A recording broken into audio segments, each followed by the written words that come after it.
नमस्कार। आजकल Indian stock market में ना एक अजीब सी हलचल है। कभी एकदम से तेजी आ जाती है तो कभी सब कुछ कंफ्यूजिंग लगता है। तो सबके दिमाग में एक ही सवाल घूम रहा है कि भाई मार्केट आखिर जाएगा किधर। तो चलिए आज इसी पहेली को सुलझाने की कोशिश करते हैं। यही यही वो सबसे बड़ा सवाल है ना कि मार्केट का अगला मूव क्या होगा। ऊपर जाएगा, नीचे गिरेगा या बस यहीं पर घूमता रहेगा। देखिए, इसका जवाब ना किस्मत में नहीं बल्कि कुछ बहुत ही ठोस संकेतों में छिपा है। जी हाँ, मार्केट की चाल कोई राज की बात नहीं है। इसे समझने के लिए हमें सिर्फ इन 4 बड़े ट्रिगर्स पर, मतलब इंडिकेटर्स पर नजर रखनी होगी। यही वो 4 चीजें हैं जो मिलकर बाजार का मूड और दिशा तय करती हैं। तो चलिए एक एक करके इनको समझते हैं। तो सबसे पहला और शायद सबसे जरूरी ट्रिगर है बाहरी दुनिया यानी ग्लोबल मार्केट का हम पर असर। देखिए, इंडियन मार्केट ना कोई आइलैंड नहीं है। पूरी दुनिया में जो भी होता है उसका सीधा सीधा असर हमें यहां देखने को मिलता है। और जब हम बाहरी दुनिया की बात करते हैं तो अमेरिका के फेडरल रिजर्व, मतलब उनके सेंट्रल बैंक पर नजर रखना बहुत ही जरूरी हो जाता है।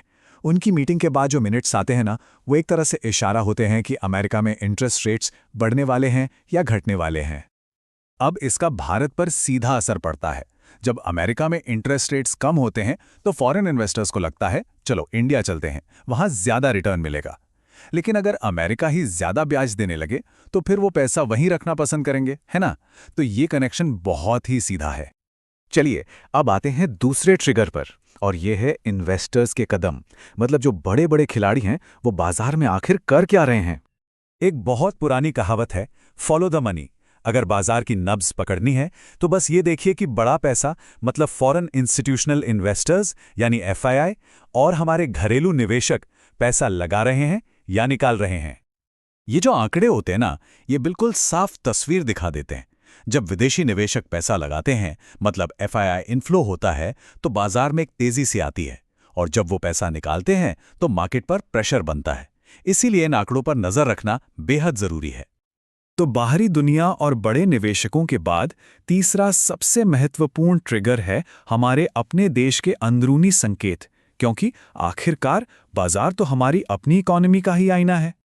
देश में होने वाली कोई भी बड़ी घटना, जैसे कि राज्यों के चुनाव, सरकार की पॉलिसीज में कोई बदलाव या किसी खास सेक्टर का अच्छा या बुरा प्रदर्शन, ये सब बाजार में हलचल पैदा करते हैं। ये छोटे छोटे बदलाव भी इन्वेस्टर्स के सेंटिमेंट पर बहुत बड़ा असर डाल सकते हैं। और जब हम सेक्टर्स की बात कर ही रहे हैं तो कुछ खास सेक्टर हैं जिन पर एक्सपर्ट्स की नज़र बनी हुई है। सोर्स मटेरियल के हिसाब से देखें तो सूचना प्रौद्योगिकी यानी आईटी, हेल्थ केयर और रिन्यूएबल एनर्जी, इन जैसे सेक्टरों में आने वाले समय में अच्छी तेजी की उम्मीद की जा रही है। अच्छा, तो हमने इन 3 ट्रिगर्स को समझ लिया। अब सवाल ये उठता है कि एक इन्वेस्टर के तौर पर इस सारी जानकारी का इस्तेमाल कैसे किया जाए, मतलब सोच और स्ट्रैटेजी क्या होनी चाहिए। तो एक इन्वेस्टर को क्या करना चाहिए? देखिए, सबसे पहले तो घबराना नहीं है। बस ये 4 बातें ध्यान में रखनी है। नंबर 1, अपने निवेश को अलग अलग सेक्टर्स में फैलाएं, मतलब डाइवर्सिफाई करें। नंबर 2, लंबी रेस का घोड़ा बने, लॉन्ग टर्म सोचें। तीसरा, जो जरूरी डेटा है खासकर एफआईआई का, उस पर पैनी नजर रखें। और चौथा और सबसे जरूरी, सब्र, धैर्य रखें और सही मौके का इंतजार करें। और अंत में ये सबसे जरूरी सलाह है, बाजार हमेशा 2 ही इमोशंस पर चलता है, डर और लालच। एक सफल निवेशक वही है जो इन भावनाओं से ऊपर उठकर बिल्कुल ठंडे दिमाग से फैसले लेता है। तो इन 4 ट्रिगर्स को समझने के बाद अब असली सवाल ये उठता है कि इन सारे संकेतों को देखते हुए अगला बड़ा मौका कहाँ छिपा हो सकता है। खैर, ये सोचने और जानकारी जुटाते रहने का विषय है।